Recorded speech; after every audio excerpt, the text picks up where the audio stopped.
Assalamualaikum warahmatullahi wabarakatuh. Kembali lagi di channel Romi Aulia. Jadi di video kali ini kita akan membahas pertemuan lanjutan mata kuliah audit sistem informasi ya. Jadi video kali ini membahas mengenai tema pengendalian internal atau internal control. Oke, semoga bermanfaat.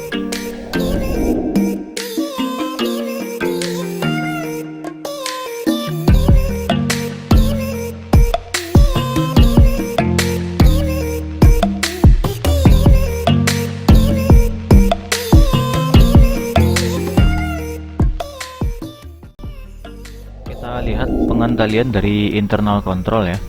Jadi secara umum internal control itu kenapa diperlukan ya, fungsinya adalah untuk mencari tahu ya atau mengidentifikasi kemungkinan risiko apa aja yang bisa terjadi pada proses bisnis suatu organisasi atau suatu perusahaan. Jadi analisa kemungkinan risiko apa yang bisa mengganggu dari kinerja perusahaan. Jadi bisa disimpulkan pengendalian internal itu atau internal control adalah suatu usaha yang dilakukan untuk tujuannya adalah menjaga aset-aset dari perusahaan. Jadi karena kita membahas mengenai audit sistem informasi, ya aset perusahaannya terutama berhubungan dengan sistem informasi di organisasi atau di sebuah perusahaan. Terus tujuannya apa? Tujuan dari internal control yang pertama adalah untuk meningkatkan security-nya atau keamanan dari asetnya. Ya, baik itu yang berupa data-data akuntansi misalnya atau keuangan dari perusahaan, baik itu yang bersifat logikal maupun fisikal ya. Fisikal itu contohnya ada hardware, infrastruktur dan lain sebagainya. Yang penting aset fisik yang bisa terlihat dan dipegang. Sementara logikal itu biasanya berhubungan dengan data-data ya, data-data perusahaan seperti data keuangan atau data transaksi. Terus tujuan yang selanjutnya adalah untuk meningkatkan integritas dari data. Seperti pernah dibahas di video sebelumnya, data yang terintegritas adalah data yang punya tingkat kebenaran yang tinggi. Terus tujuan yang ketiga adalah untuk efektif dan efisiensi dari sebuah sistem. Ya, jadi sama dengan hampir sama dengan tujuan dari audit dari sistem informasi. Terus kita lihat klasifikasi dari internal control. Jadi secara umum itu dibagi dua ya klasifikasinya. Yang pertama pengendalian umum atau disebut dengan general control, dan jenis yang kedua adalah pengendalian aplikasi atau application control. Jadi secara umum itu digolongkan atau dibagi menjadi dua golongan. Jadi manajemen perusahaan itu harus mengetahui dan menyadari penggunaan sistem itu harus secara tepat. Tujuannya nanti adalah untuk mengurangi timbulnya kesalahan-kesalahan atau error atau resiko selama proses bisnis menggunakan sistem informasi. Sekarang kita lihat dulu yang pertama, golongan yang pertama adalah pengendalian umum ya. Sekarang kita lihat pengertiannya. Jadi bisa diartikan atau didefinisikan pengendalian umum itu adalah berlaku umum atau seluruhnya. Jadi apa yang diatur adalah atau yang dikontrol adalah seluruh kegiatan yang terkomputerisasi atau seluruh kegiatan atau pekerjaan yang menggunakan komputer yang ada di dalam sebuah organisasi atau di dalam sebuah perusahaan. Jadi bisa diartikan adalah pengendalian ini dilakukan agar seluruh kegiatan yang menggunakan komputer atau terkomputerisasi di satu perusahaan atau di organisasi tersebut sudah sesuai dengan aturan yang berlaku atau sesuai dengan SOP yang telah ditetapkan. Contohnya adalah seperti ini contoh dari pengendalian umum. Jadi pengendalian umum itu tidak terkait langsung ke suatu aplikasi tertentu ya. Yang diatur itu secara umum saja, secara garis besar, dan tidak terkait ke suatu aplikasi tertentu. Misalnya kita ambil contohnya pada sebuah ATM. Untuk meningkatkan sistem keamanan dari ATM itu biasanya ruangan ATM itu dipasang CCTV ya, jadi kamera CCTV. Terus aturan yang dibuat selanjutnya, memasuki ruang ATM misalnya nggak boleh pakai helm atau jaket dan kacamata hitam misalnya. Terus untuk meningkatkan keamanan selanjutnya, ATM-nya itu mungkin ditambahkan lagi selain CCTV, yaitu satuan pengamanan atau security-nya, satpamnya. Ya, contoh-contoh pengamanan di atas itu kan tidak ada kaitan langsung ke sistem atau ke suatu aplikasi tertentu, tapi itu dikendalikan secara umum atau secara menyeluruh. Tadi contohnya pemakaian CCTV, penambahan petugas keamanan, tidak boleh memakai helm dan kacamata hitam misalnya. Itu contoh dari pengendalian umum. Terus kita lihat unsur dari pengendalian umum. Yang pertama adalah operation management control, yang kedua adalah terkait dengan security management control. Ada dua unsur dari pengendalian umum. Kita lihat satu persatu. Yang pertama operation management control. Jadi yang dikontrol atau yang dikendalikan di bagian operasional manajemen adalah yang pertama, harus dipisahkan tugas dan fungsi dari masing-masing departemen. Jadi jika di suatu perusahaan itu ada sistem dan teknologi informasinya, itu harus dibuatkan kerangka kerja dari organisasinya. Jadi terus sumber daya manusia dan informasinya juga diberdayakan di situ. Yang pertama tadi adalah yang diatur itu harus dipisahkan antara tugas dan fungsi dari masing-masing departemen, termasuk departemen IT-nya atau bagian IT di organisasi atau perusahaan. Terus yang dikontrol selanjutnya adalah personil ya. Jadi masing-masing personil tadi di departemen tadi dikendalikan ya sesuai dengan tugas dan fungsi masing-masing. Lalu yang dikontrol selanjutnya adalah hardware dan softwarenya. Di hardware dan softwarenya harus digunakan sebagaimana mestinya sesuai dengan SOP yang sudah ditetapkan. Terus untuk koneksi jaringannya, koneksi jaringan di organisasi atau di perusahaannya itu juga harus diawasi dan dikontrol. Lalu manajemen operasionalnya, contohnya adalah pembuatan SOP untuk untuk melakukan pekerjaan dengan menggunakan komputer.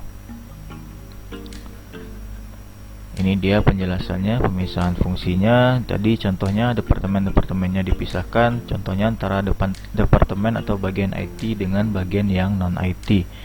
Terus fungsi di dalamnya antar personil IT-nya juga harus diberikan tugas dan tanggung jawab masing-masing. Mana yang untuk bagian pemrograman, mana yang bagian pengendalian dan pemeliharaan data dan media atau library.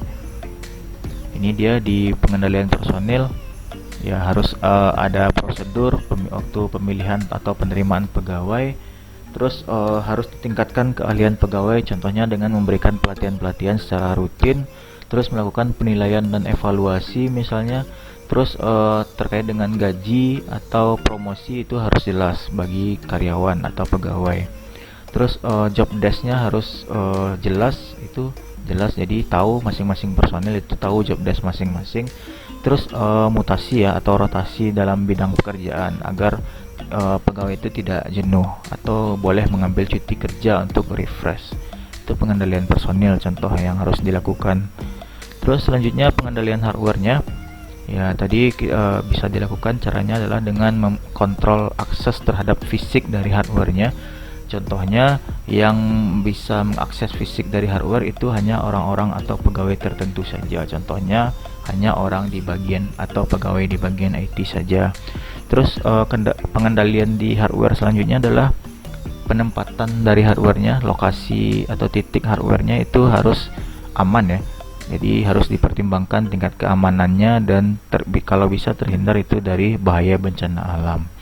Terus pengendalian selanjutnya terhadap hardware itu bisa melakukan alat-alat pengamanan tambahan. Contohnya tadi memakai kerangkeng besi ya, maksudnya lemari besi itu untuk menghindari kerusakan. Lalu ditambah alat keamanan di CCTV ruangannya misalnya dan lain sebagainya.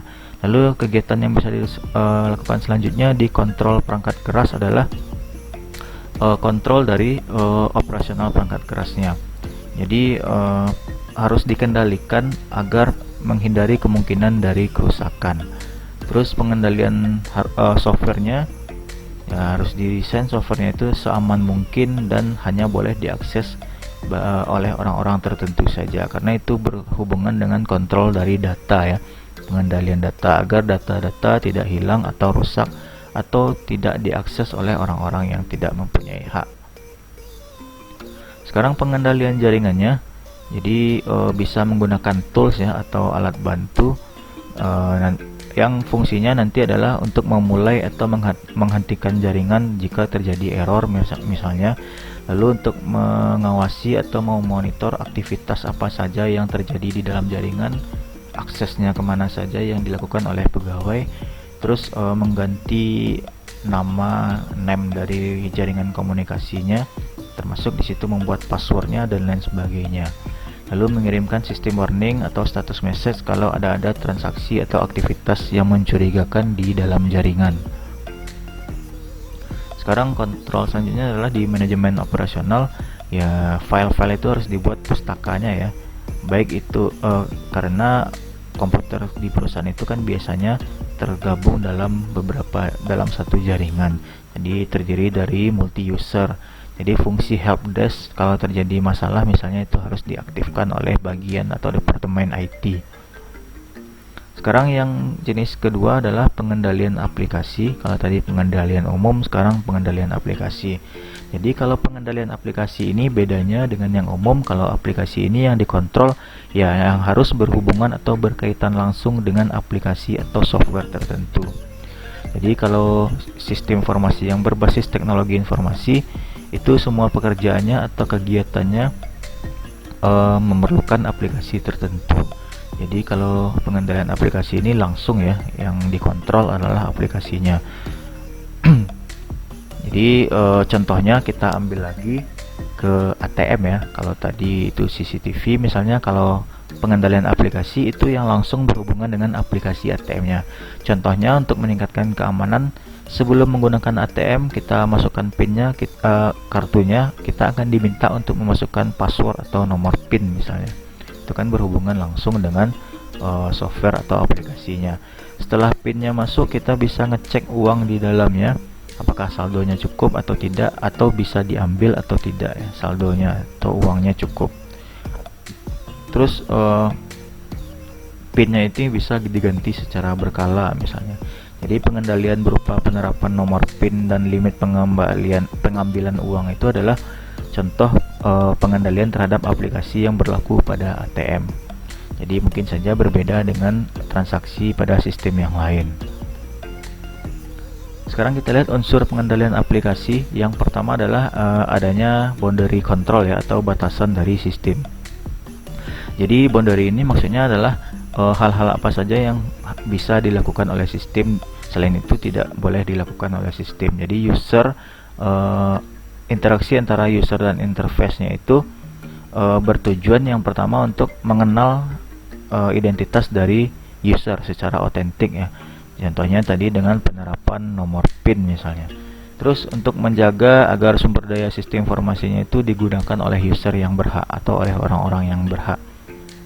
Jadi caranya adalah contoh pengendalian batasan atau boundary system ini adalah dengan menerapkan otoritas ya.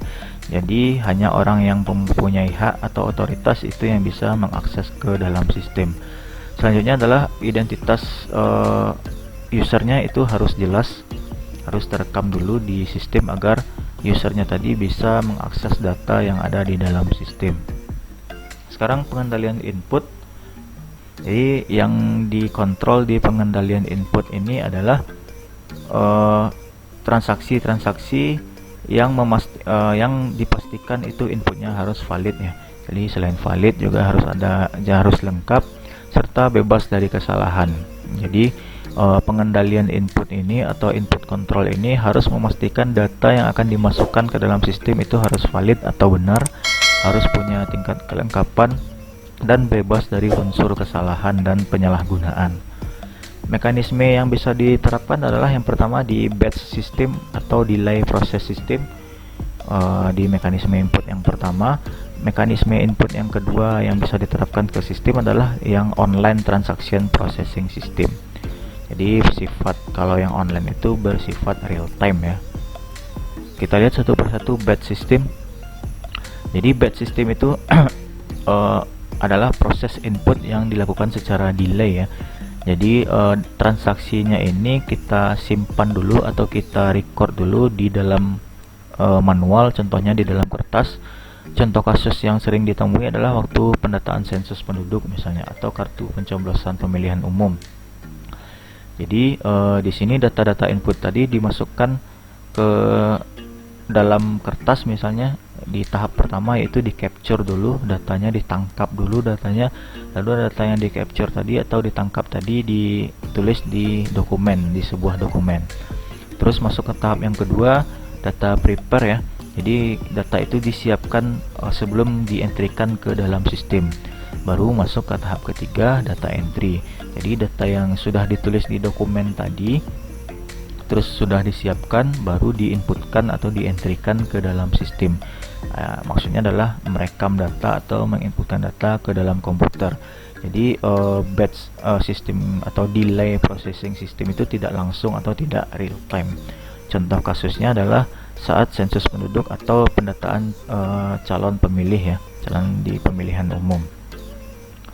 Jadi orientasi dari batch system ini adalah pengolahan datanya itu tetap secara elektronik tapi tidak langsung atau tidak online.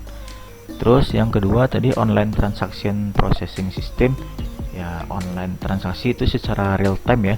Jadi perubahan data dan penginputan data terjadi saat itu juga. Contohnya yang sering dilakukan di aplikasi atau transaksi point of sale ya, penjualan misalnya, atau transaksi di ATM itu secara real time. Jadi saat kita ambil uangnya otomatis langsung saldo kita menjadi berkurang, contohnya itu secara real time. Contoh dari pengendalian inputnya sendiri adalah tadi menerapkan otoritas ya, jadi hanya user yang memiliki akses dan datanya valid yang bisa menginputkan transaksi misalnya.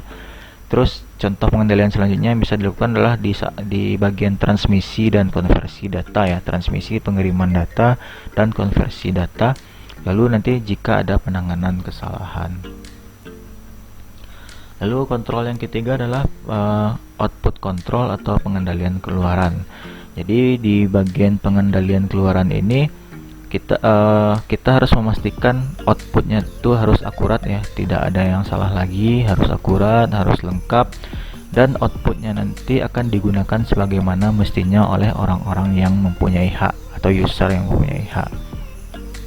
Jadi bagian yang termasuk dalam pengendalian output antara lain yang pertama yaitu melakukan pencocokan atau rekonsiliasi output dengan input di awal. Oke, jadi caranya adalah dengan membandingkan hasil output dengan dokumen aslinya atau dengan dokumen asal, itu rekonsiliasi ya. Terus yang kedua, pengendalian keluaran itu yang bisa dilakukan yang kedua adalah dengan menelaah atau mempelajari dan menguji hasil-hasil dari proses pengolahan. Jadi biasanya ini dilakukan oleh supervisor atau oleh pengawas ya, pemeriksa. Jadi diuji nih hasilnya apakah hasil dari pengolahan sistem itu sesuai dengan hasil dari pemrosesan misalnya. Oke, itu pengendalian output. Ini contoh pengendalian internal yang lain ya, kita ambil contohnya di sebuah kasus. Jadi ada pengelompokan pengendalian internal itu dibagi lagi menjadi dua, ada yang bersifat wajib atau disebut juga mandatory. Terus yang kelompok kedua ada yang bersifat opsional. Opsional ini sebaiknya dilakukan. Jadi boleh dilakukan, boleh tidak, tapi sebaiknya dilakukan. Jadi yang pertama kelompok pengendalian internal ini sifatnya wajib dan opsional. Ini contoh yang wajib kita ambil lagi di ATM misalnya. Jadi diwajibkan pemerintah DKI itu mewajibkan seluruh ATM Bank DKI itu di jam 24 atau jam 12 malam seluruh pintunya harus dikunci. Jadi tidak boleh terbuka. Nah, itu sifatnya wajib misalnya. Terus yang bersifat opsional, pengamanan ruang ATM misalnya harus dilakukan. Maka contohnya penambahan satpam tadi ya.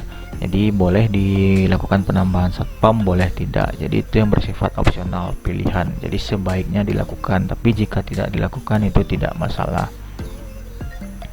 Oke, sekian saja video mengenai internal control. Ya, semoga videonya bermanfaat. Jika ada pertanyaan atau tanggapan silahkan kirim di kolom komentar. Oke, jangan lupa like, komen, dan subscribe agar channelnya terus berkembang. Assalamualaikum warahmatullahi wabarakatuh.